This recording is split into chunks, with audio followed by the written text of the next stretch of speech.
नमस्कार, मैं हूं निकिता और आप देख रहे हैं सत्यहिंदी.com। चलिए एक नजर डालते हैं अब तक की सुर्खियों पर। भारत में कोविड की आशंका को देखते हुए अलर्ट मोड में आई भारत सरकार द्वारा बैठकों का सिलसिला लगातार जारी है। इस बीच खबर है कि केंद्रीय स्वास्थ्य मंत्री मनसुख मंडाविया आज 23 दिसंबर को राज्य और केंद्र शासित प्रदेशों के स्वास्थ्य मंत्रियों के साथ बैठक करेंगे और बैठक के दौरान देश में कोरोना के हालात का जायजा लेने और इससे निपटने के लिए तैयारियों के विषय में चर्चा की जाएगी।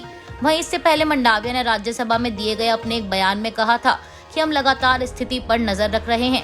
अभी चीन और भारत के बीच कोई भी सीधी उड़ान नहीं है, लेकिन लोग दूसरे रास्तों से आते हैं। ऐसे में हम इस पर ध्यान सुनिश्चित करने पर लगे हैं कि वायरस का कोई अज्ञात स्वरूप भारत में प्रवेश ना करे और साथ ही यात्रा करने में भी कोई बाधा ना हो।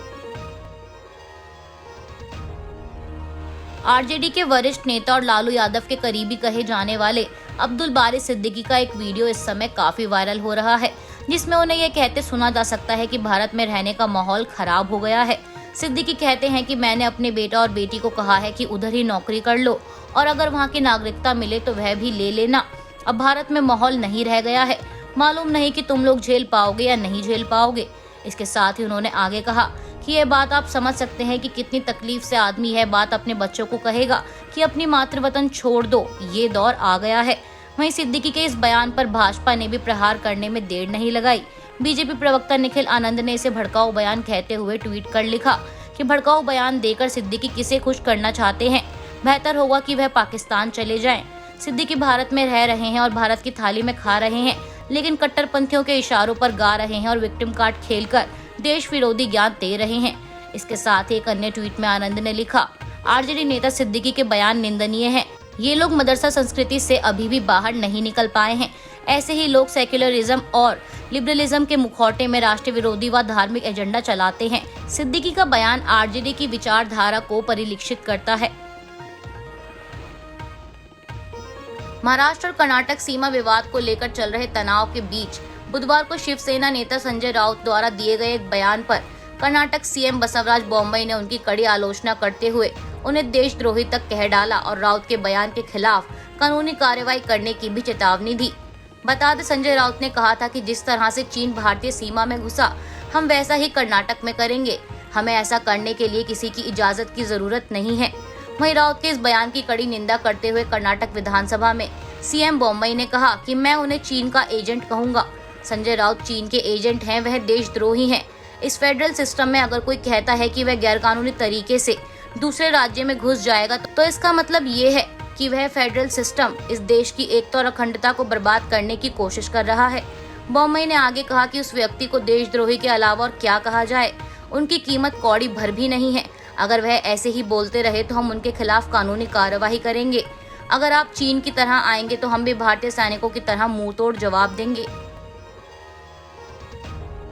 महाराष्ट्र विधानसभा अध्यक्ष राहुल नार्वेकर पर कथित रूप से अपमानजनक टिप्पणी करने की वजह से एनसीपी के वरिष्ठ नेता जयंत पाटिल को शीतकालीन सत्र के बचे हुए दिनों के लिए सदन से सस्पेंड कर दिया गया है। जयंत पाटिल द्वारा राहुल नार्वेकर के खिलाफ की गई टिप्पणी को लेकर सदन में हंगामा हुआ, जिसके बाद संसदीय कार्य मंत्री चंद्रकांत पाटिल ने एनसीपी की प्रदेश इकाई के प्रमुख जयंत पाटिल के खिलाफ निलंबन प्रस्ताव पेश किया और ध्वनि मत से यह प्रस्ताव पारित हो गया। देश में कोरोना वायरस की आशंका को मद्देनजर रखते हुए राजस्थान भाजपा द्वारा गुरुवार को अपनी जन आक्रोश यात्रा स्थगित कर दी गई थी, लेकिन फिर इसके कुछ घंटे बाद ही पार्टी ने यू टर्न लेते हुए कहा कि यात्रा जारी रहेगी।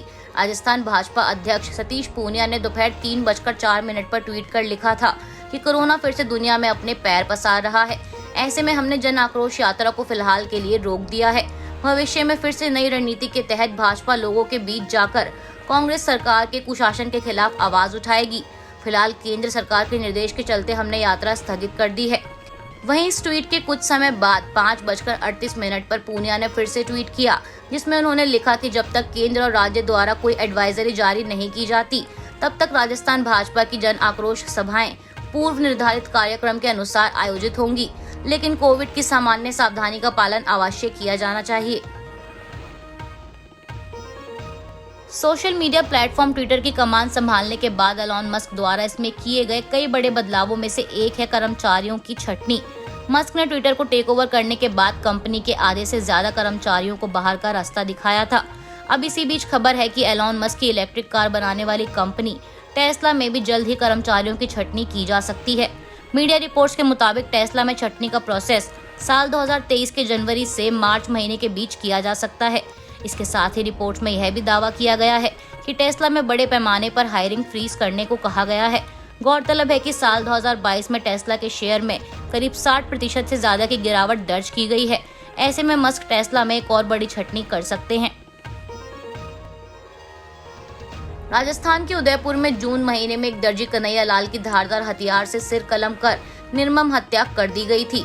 वहीं अब इस मामले की जांच कर रही एजेंसी NIA द्वारा 2 मुख्य हमलावरों मोहम्मद रियाज अतरी और मोहम्मद गौस समेत 11 लोगों के खिलाफ चार्जशीट दायर की गई है और साथ ही इसमें 2 पाकिस्तानी नागरिकों के नाम भी शामिल हैं, जो कि कराची के रहने वाले हैं। NIA के एक प्रवक्ता ने कहा, जांच से पता चला है कि आतंकवादी गिरोह मॉड्यूल के रूप में काम कर रहे आरोपी व्यक्तियों ने पूर्व बीजेपी प्रवक्ता नुपुर शर्मा की पैगंबर मोहम्मद पर कथित टिप्पणी के खिलाफ बदला लेने की साजिश रची। आरोपी कट्टरपंथी थे और भारत के अंदर और बाहर प्रसारित किए जा रहे ऑडियो वीडियो संदेशों से प्रेरणा लेते थे। इसके साथ ही उन्होंने कहा कि हत्या और इसके वीडियो का प्रसार देश भर में जनता के बीच दहशत और आतंक पैदा करने के लिए किया गया था। आरोपियों ने घातक चाकू की व्यवस्था की और कन्हैया लाल की फेसबुक पोस्ट के जवाब में दिन दहाड़े उसकी हत्या कर दी और उसकी दुकान में एक सहकर्मी पर भी हमला किया। फरवरी 2022 से रूस और यूक्रेन के बीच चल रहे युद्ध को लेकर रूसी राष्ट्रपति व्लादिमीर पुतिन का एक बड़ा बयान सामने आया है। उनका यह बयान ऐसे समय पर आया है जब यूक्रेन के राष्ट्रपति व्लादिमीर जेलेंस्की अमेरिका दौरे पर हैं। बता दें, रूसी राष्ट्रपति पुतिन ने कहा कि रूस अब यूक्रेन में युद्ध को खत्म करना चाहता है, लेकिन इसके लिए कूटनीतिक समाधान करना होगा। पुतिन ने कहा कि हमारा लक्ष्य इस संघर्ष को समाप्त करना है। हम इसके लिए प्रयास कर रहे हैं और प्रयास करना जारी रखेंगे। इसलिए हम यह सुनिश्चित करने की कोशिश करेंगे कि यह सब समाप्त हो जाए और जितनी जल्दी हो उतना अच्छा है। वहीं पुतिन के इस बयान पर यूक्रेन और उसके सहयोगियों ने संदेह व्यक्त किया है। अभी के लिए बस इतना ही। बाकी की खबरों के लिए जुड़े रहिए सत्यहिंदी.com के साथ।